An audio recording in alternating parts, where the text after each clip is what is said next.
होली की आप सभी दर्शकों को ढेर सारी शुभकामनाएं।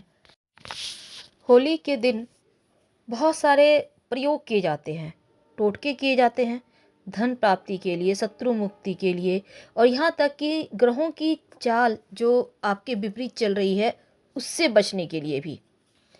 तो आज हम आपको एक महाप्रयोग बताएंगे।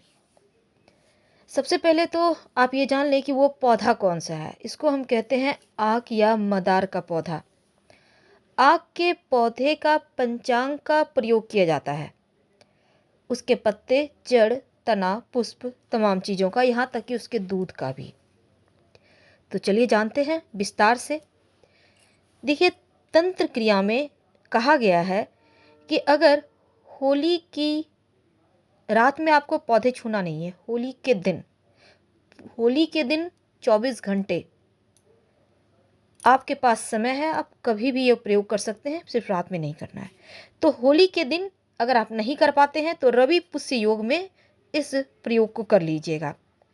सफ़ेद मदार, जिसको हम आँख कहते हैं, मदार कहते हैं, इसकी जड़ लाकर अपने, अगर पुरुष हैं तो दाहिने भुजा में और स्त्री हैं तो बाएं भुजा में अगर आप बांध लें तो हर तरह की बाधाओं से, परेशानियों से, ग्रहों की विपरीत चाल से सुरक्षा मिलती है। और अगर बंध्या स्त्री इस जड़ को धागे के सहारे कमर में धारण कर ले तो उसको भी संतान की प्राप्ति हो जाती है। इतने गुण है इसमें। तो होली की रात इस प्रयोग को आप कर सकते हैं।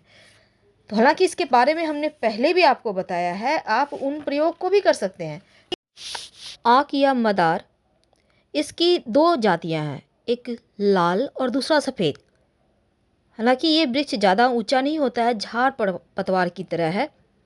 और आक के जो पत्ते होते हैं ना, वो बट वृक्ष के पत्ते की तरह हल्का सा गोलपन लिए हुए होते हैं।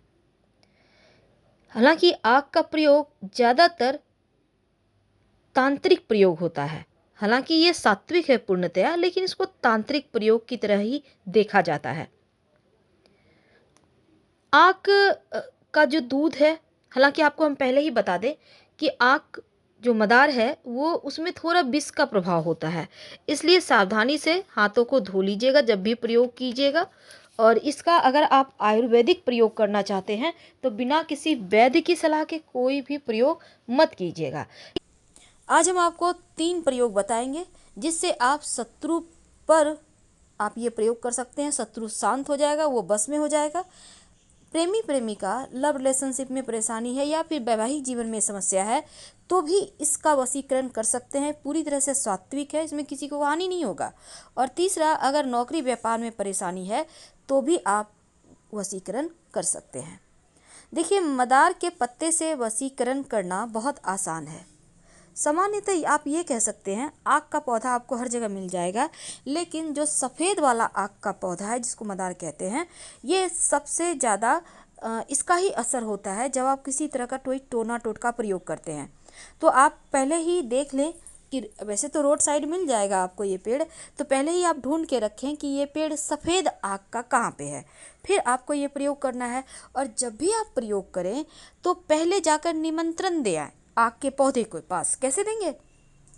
आप एक सुपारी, एक सिक्का और थोड़ा सा जल लेकर जाएं, किसी बोतल में भी ले जा सकते हैं, और पेड़ के पास जल अर्पित करें जड़ में। और फिर यहाँ पर सुपारी और जो सिक्का है उसको रख दें और उनसे बोलें, अपना परिचय दें, आप कौन हैं, आपके पिता का नाम क्या है, आप किस प्रयोजन से उनके पास आए हैं, और फिर उनको प्रणाम करके आप घर आ जाइए और अगले दिन आप प्रयोग करें। इस बात का ध्यान रखिएगा। तो चलिए देखिए, अब हम एक छोटा सा प्रयोग आपको बताएंगे। कई बार क्या होता है ना, आंकड़े या मदार का जो प्रयोग है कई प्रकार की तांत्रिक क्रियाओं के लिए किया जाता है। तो आज हम बहुत तरह के प्रयोग होते हैं, पर हम आपको कोई बड़ा वाला तांत्रिक प्रयोग नहीं बताएंगे। हम पहले ही क्लियर कर दें, वो जो होता है मारन वाला, वो सब नहीं बताएंगे। सिंपल तरीके से आप शत्रुओं को शांत करें, आप प्रेमी प्रेमिका एक दूसरे के करीब आएँ, बस यही बताएंगे। तो चलिए हम जानते हैं, एक बात जान लें कि जिस घर में, घर के बाहर, बाउंड्री वॉल के बाहर मदार का आक का पौधा होता है, उस घर में कभी भी किसी की नज़र दोष नहीं लगती, नकारात्मक शक्तियाँ प्रवेश नहीं करती। अगर आपके घर के सामने मदार का पौधा है तो आप बड़े लकी हैं, नहीं है तो लगा लीजिए। तो चलिए हम प्रयोग शुरू करते हैं। तो सबसे पहले हम प्रयोग करेंगे आप के साथ। तो सबसे पहले तो आप पहले से निमंत्रण दे के रखिए मदार के पेड़ को, आग के पौधे को। अब इसके बाद आप अगले दिन जाइए और जाकर आपको मदार का सिर्फ पुष्प नहीं तोड़ना, बल्कि जो पुष्प है और उसके साथ जो पत्ते हैं, नए नए जब पुष्प निकलते हैं तो पत्ते उसके साथ बहुत अच्छे से टच किए हुए होते हैं। तो आपको, या बड़े भी खिले हुए पुष्प हैं तो कोई बात नहीं, बस ये कोशिश करना है कि पत्ते भी आपको लेकर आना है। अब इसको लाकर आप, पत्ते और पुष्प लगा हुआ ही रहे, टूटे, उसको तोड़ना नहीं है। अब लाकर हनुमान जी के मंदिर में जाइए। अब हनुमान जी के जो चरणों में सिंदूर होता है, आप उसको थोड़ा सा उंगली से लें और लेकर अपने और उस व्यक्ति का नाम लिखें जिसके साथ आपको रिश्ते बेहतर करने हैं। यानी आप लव का भी नाम लिख सकते हैं यहाँ पर और जीवन साथी का भी नाम लिख सकते हैं। जिसको भी बस में करना चाहते हैं उसका नाम लिखिए हनुमान जी के चरणों के सिंदूर से। अब इसके बाद मौली धागा के द्वारा दोनों जो आपके जो पत्ते हैं ना, पुष्प को अंदर रखना है और पत्ते चारों तरफ से उसको कवर करके मौली धागा के सारे बांध दें और जो लिखिएगा वो पत्ते पर लिखना है।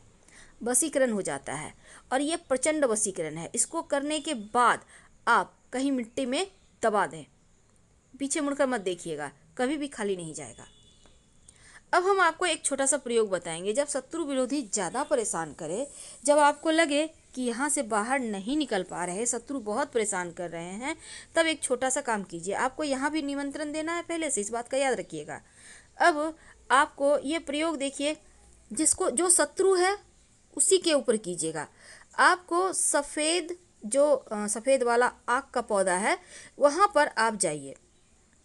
अब पत्ते तोड़िए पौधे के और पत्ते से जो दूध निकलता है उस दूध से आग के पत्ते पर शत्रु का नाम लिखिए। यानी कि आग के पत्ते पर, मदार के पत्ते पर ही मदार के दूध से शत्रु का नाम लिखें और फिर इस पत्ते को वहीं पर ज़मीन के अंदर पेड़ के पास ही गड्ढा करके दबा दें और मिट्टी ढक दें। शत्रु बस में हो जाएगा, शत्रु शांत हो जाएगा और आप फिर परेशान नहीं होंगे। वैसे ये प्रयोग एक ही बार में काम करता है। संभव हो तो जैसे ग्रहण होता है, पूर्णिमा है, अमावस्या है, शनिवार है, इन सभी दिनों में अगर ये प्रयोग करें तो वो ज़्यादा असर करेंगे, जल्दी अपना असर दिखाएंगे।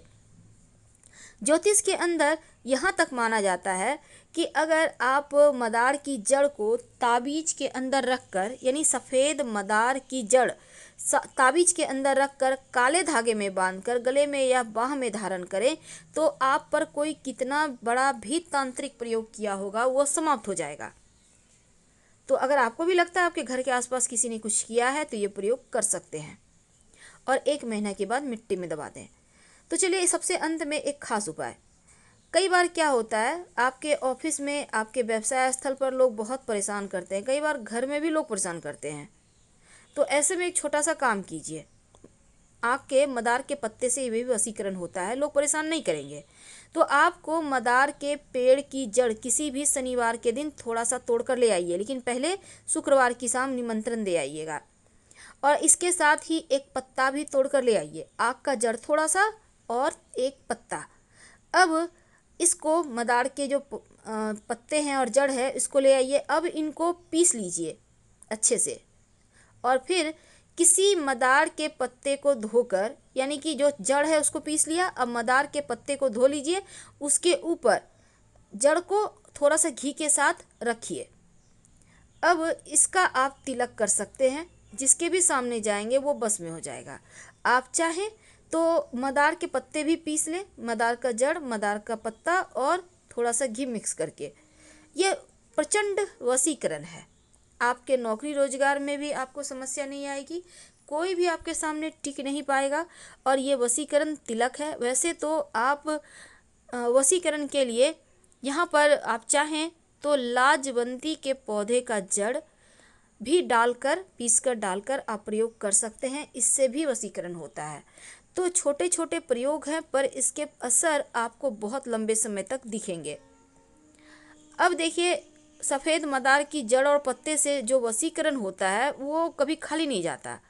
तो अगर आप एक छोटा सा प्रयोग करें, जैसे कि एक सफ़ेद का मदार का एक पत्ता तोड़ कर ले आए और पत्ते को घर के बाहर कोने में दबा दें। फिर ओम गंग गणपतये नमः का अपने घर में बैठकर जप करें। कम से कम इस जप को आप लगातार करें, रोज करें, कम से कम 5 बार करके। और जो भी आप जिसको भी बस में करना चाहते हैं उसके बारे में गणेश जी से प्रार्थना करें। और जब आपको लगे वो व्यक्ति बहुत हद तक आपके बस में आने लगा है, तब आप इस सभी चीज़ों को ले जाकर पानी में बहा दें। तो थोड़ा सा आपको सफ़ेद आक का जड़ लाना है और एक पत्ता लाना है और उसको घर के बाहर किसी भी कोने में दबा देना है। इस बात का ध्यान रखिएगा। ये प्रयोग जब करें तो आप पूर्णतया बस भक्ति भाव में रहें, गणेश जी के शरण में रहें, प्रयोग असर करेगा। हम तो उम्मीद है आपको वीडियो पसंद आ रही होगी। प्लीज़ लाइक कीजिए, सब्सक्राइब कीजिए, अपनों से शेयर कीजिए। अगर किसी एक का भी भला होता है तो हमें बहुत खुशी होगी। हम आपसे फिर मिलेंगे बहुत सारी टॉपिक नए नए लेके। हर हर महादेव। धन्यवाद। और कमेंट में हर हर महादेव जरूर लिखें। धन्यवाद।